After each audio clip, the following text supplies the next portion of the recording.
কেমন মানের পড়াশোনা, এমফিল পিএইচডি মান কেমন? মদিনা রিয়াদের এমফিল পিএইচডির মান কেমন এটা বোঝাতে হলে সেখানে পড়তে হবে, সেখানে না পড়ে বোঝানো যাবে না। কারণ আপনারা জানেন যে আমাদের দেশে একজন মানুষ সুনির্দিষ্ট একটা নাম্বার পাইলেই তাকে এমফিল করতে বা পিএইচডি করতে সুযোগ দেওয়া হয়। আর মদিনা এবং রিয়াদে কেউ যদি ভালো নাম্বারও পায় কিন্তু যদি আশানুরূপ তার বক্তব্য না হয় তাহলে তাকে এমফিল করতে সুযোগ দেওয়া হয় না, পিএইচডি করতে সুযোগ দেওয়া হয় না, এমএ করতেও সুযোগ দেওয়া হয় না, এমএ এমফিল করতে সুযোগ দেওয়া হয় না। আপনি আশ্চর্য হবেন যে আমি একটু উদাহরণ দিচ্ছি, যে আমি নিজে উদাহরণ দিচ্ছি আমার জন্য, বোঝার জন্য, যে আমি আমরা যখন অনার্স পাস করি তখন প্রায় 2500 ছাত্র ছিল কুলিয়া শরিয়াতে, বা এত বেশি ছাত্র ছিল বলার বাইরে। কিন্তু আমরা যখন পাশ করে বের হয়েছি আমাদের মাত্র 33 জনকে ভর্তি পরীক্ষার জন্য অনুমোদন করা হয়েছে, যে এরা ভর্তি পরীক্ষা দিবে। কি জন্য? মাস্টার্সে ভর্তি পরীক্ষা দিবে। ভর্তি পরীক্ষার মধ্যে আমরা মাত্র 3 জন পাশ করেছি আর 30 জন ফেল করেছে। এখন কি করবে? তখন আমাদেরকে বলো 3 জন পাশ করেছো তোমরা, ঠিক আছে, এই 3 জনকে দিয়ে তোমরা আকিদা খোলা হলো। শরিয়াতে ছিলাম আমি, আকিদা খোলা হলো। এটা আমার জন্য আল্লাহ তাআলার বিশেষ নেয়ামত ছিল। আল্লাহ তাআলা তো আমাকে সেখানে পড়ার তৌফিক দান করেছেন।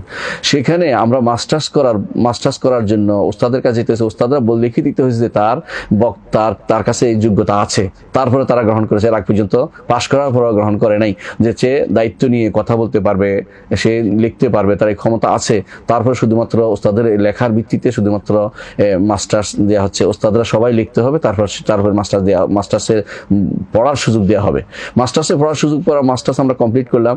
পিএইচডি করতে যাবে, এখন বলতেছে যে এত বছরে যা পড়েছো, কোরআনে কারিম মুখস্থ করেছো, তুমি এখন 10 পারা শোনাতে হবে, 1 বসায় 10 পারা শোনাতে হবে।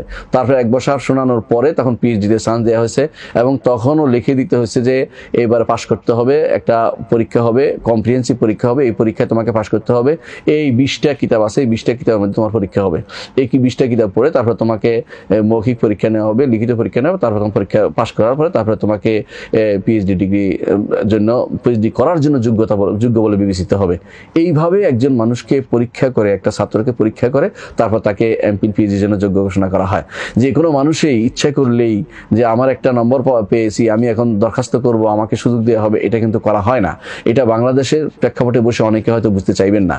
আব্দুল্লাহ জাহাঙ্গীর রহমতুল্লাহ আলাইহি সেরকম একজন ব্যক্তিত্ব, যিনি রিয়াদে সর্বোচ্চ, আপনারা জানেন যে ফ্যাকাল্টি ফার্স্ট হয়েছে এবং তিনি বড় রেজাল্ট করেছেন, যেই কারণে তাকে এমফিল করার সুযোগ দেওয়া হয়েছে।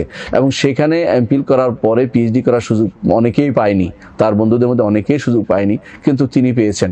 এটা কি কেউ মহাবাত ওখানে করে না, কেউ কাউকে মহব্বত করে দিয়ে দিলাম এটা নয়। সেখানে পরীক্ষা পাশ করতে হয়, সেখানে তার যোগ্যতা নির্ণীত হতে হয়, তার এমফিলের পরীক্ষা কেমন হয়েছে এটা দেখতে হয়, সেখানে আবার গুরুত্বপূর্ণ নাম্বার পেতে হয়, তারপর সেটার উপরে তার আবার পরীক্ষা হয়, ভাইবা হয়, ভাইবাতে আবার টিকলে তারপর আবার পরীক্ষা হয়, সেই পরীক্ষাতে টিকে গেলে অনেকগুলো পরীক্ষা নেওয়ার পরে যে মানুষটি টিকে যায় তাকে মনে করা হয় যে এই ব্যক্তি এখন এমফিল পিএইচডি করার যোগ্য।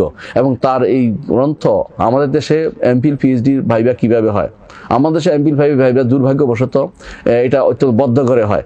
2 জন মানুষ বাইরের আসবে, একজন বাইরের বা 2 জন আসবে, কয়েকটা প্রশ্ন করবে, শেষ করে দিবে।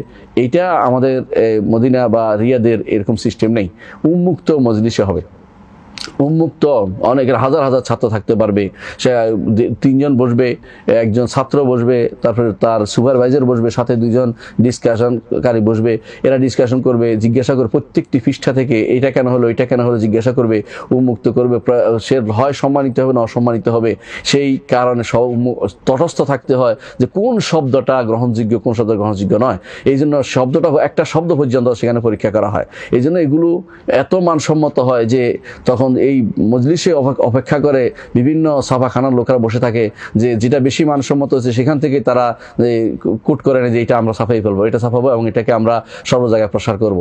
এবং সেইভাবেই এমফিল এবং পিএইচডির থিসিসগুলো মূল্যায়িত হয় এবং সারা দুনিয়াতে সেগুলো প্রসার লাভ করে এবং সেগুলো এলমি একটা এলমি ভান্ডার বলে বিবেচিত হয়। সেই হিসাবে মক্কা ও মদিনার এমফিল এবং পিএইচডি থিসিস করা হয়। এখানে এটার সাথে তুলনা যদি আপনি করতে যান তাহলে আপনি নিচত আপনি ঠকা ব্যতীত আর কিছু করতে পারেন, অর্থাৎ আপনার কাছে এর মানদণ্ড নির্ধারণ করতে পারবেন না।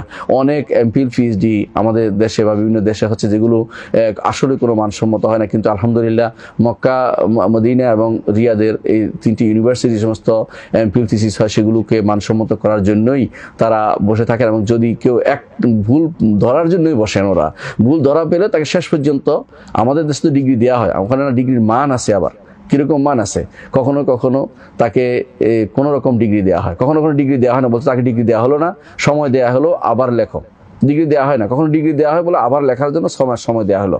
তারপর কখনো কখনো ডিগ্রি দেওয়া হয় শুধুমাত্র ডিগ্রি, কখনো কখনো ডিগ্রি যে যাই জিজ্ঞান যে চলে, কখনো কখনো তাকে মুমতাজ ডিগ্রি দেওয়া হয়, আবার কখনো কখনো মুমতাজের সাথে বলা হয় ছাপানোর নির্দেশনা দেওয়া হয়। অর্থাৎ বুঝতে পারছেন যে গ্রেড আছে। এই ডিগ্রির গ্রেডটা আমরা দেখতে পাই মক্কা, মদিনা এবং রিয়াদের জামাতুল ইমাম মোহাম্মদ বিন সৌদ আল ইসলামী, যেখানে আব্দুল্লাহ জাহাঙ্গীর রহমতুল্লাহ আলাই পাশ করেছেন, এবং মক্কাতে যেখানে আমরা পড়েছি, এবং মদিনা যেখানে আমরা পড়েছি, এবং মক্কাতে যেখানে অনেকেই আমাদের ভাইরা পড়ছেন, এগুলিতে গ্রেড আছে। এই গ্রেড অনুসারে নির্ধারিত হয় যে এইটা কতটুকু গ্রহণযোগ্য হয়েছে। আর এটাকে উন্মুক্ত ফ্লেসে যেহেতু আলোচনা হয়, সেখানে আলেমরা থাকেন, বড় বড় আলেমরা থাকেন এবং বড় বড় মজলিসে সেখানে উপস্থিত থাকেন। তারা ভুল হলে তারা বাইরে থেকে কথা বলার অধিকার রাখেন, যে এই জিনিসটা ভুল হচ্ছে, আপনারা কেন এড়িয়ে যাচ্ছেন, বা ছাত্র দেফা করতে হবে, ছাত্র এখান থেকে তার পক্ষ থেকে বলতে হবে যে কেন তুমি এটা লিখেছো, শব্দটা কেন হলো, বা এই আলোচনা কেন হলো, এই বাক্যটা কেন আসলো, এগুলো সবই লিখতে হয়। এগুলি সবই এর মাধ্যমে এমফিল এবং পিএইচডি ডিগ্রি দেওয়া হয়। সুতরাং এমফিল পিএইচডি, এই এমফিল পিএইচডির সাথে আপনি কোন এমফিল পিএইচডি কে তুলনা করবেন, আশা করি বিষয়টি আপনি বুঝতে পারছেন।